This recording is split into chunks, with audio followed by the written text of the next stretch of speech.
And with me now is Alan Sachs, a British Israeli dual national who lives here in Israel. Thank you very much for being with us. And I know you are the father of 4 sons who are in the forces. I wonder first how you feel about seeing these funerals that have been taking place in Jerusalem, one after the other, in such numbers. Terrible sadness. Tomorrow morning I start the day with the son of one of my law partners, his funeral. I end the day in Jerusalem at 8:30 at night with the funeral of a family member. Shocking. Such sadness, and also mixed with deep concern because my children are fighting, my friends' children are fighting. That's where it's at. And you, 3 of your sons are reservists. They've already been called up.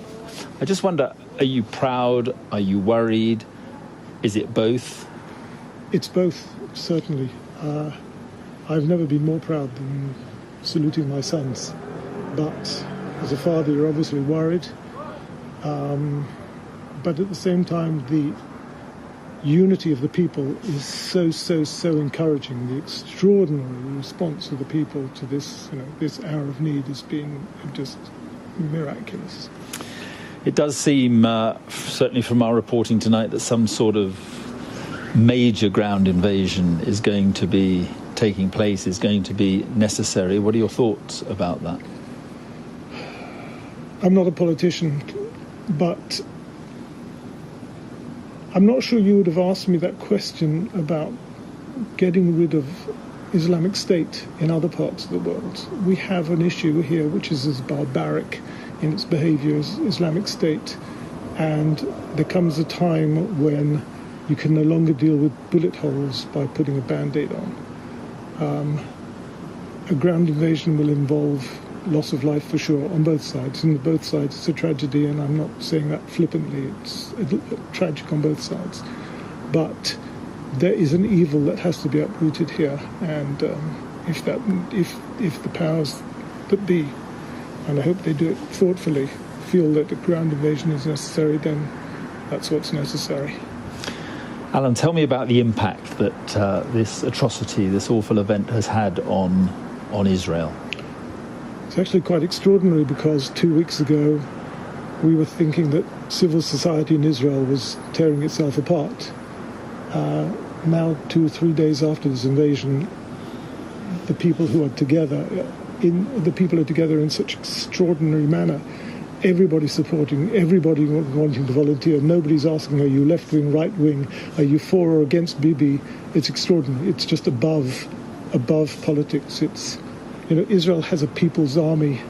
I say that often, not in the old Communist Party sense of a people's army, but it's an army where you know somebody who knows somebody who's got a son, a child, and the child who is killed, God forbid, could have been your son, it could have been your cousin's son.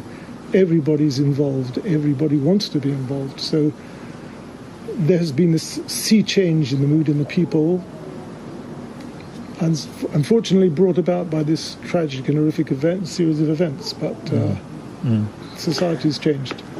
Let me ask you this: Israel prides itself on its intelligence and its security and its defence. Are you shocked about how this could have happened? I think everybody's shocked, and I think there will come a time when the matter will be investigated, and conclusions drawn. I think one of the issues is that we've become complacent. Israel is incredibly successful, incredibly westernized, incredibly rich in that sense, and we've become complacent. And I think that we've now been suddenly and sharply woken from our complacency. So, yes, yeah. A shock to us all. And just finally, can we talk about peace and the peace process and where all this now leaves? I mean, there wasn't much of a peace process going, it has to be said, but where do you think Israel stands now vis-à-vis peace with the Palestinians? Again, these are issues way above my knowledge, but peace with the Hamas was never on the agenda. Peace with Hezbollah is not on the agenda. It's their credo to remove Israel from the map.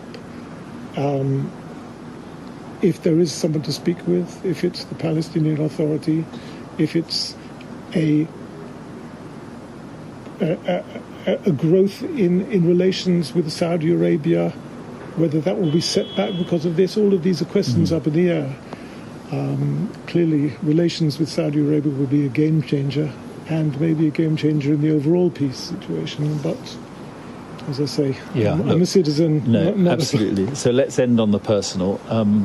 So just give me your thoughts as your sons will almost inevitably be involved in